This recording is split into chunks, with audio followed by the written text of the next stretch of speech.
First of all, I'd like to welcome everyone for coming to Scotiabank's Chinese New Year Gala 2012啊！首先好歡迎大家嚟我哋今晚Scotiabank 豐業銀行嘅新春賀歲啊2012嘅晚會嘅嚇喺度，俾掌聲自己先啊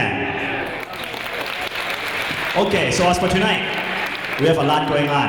Obviously, everyone wants to enjoy some great food. Great food will be coming right away. We have a lot of courses this evening. But other than a fabulous meal, we also have, coming right up, we will have some performances going on. We got a lot of great gifts, stuffed animals sitting right there. Our children will love it.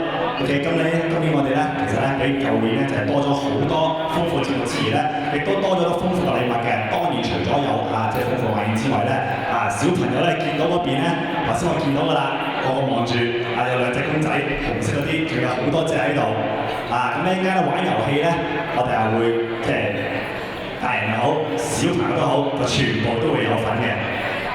那么像往年一样呢，又就迎新来了，新的一年，大家看到我们今天是高朋满座，大家非常的热闹。和往年不一样的是呢，今年的节目不同，但是呢，更不同的是我们的礼品会越来越多。大家看到台上很多可爱的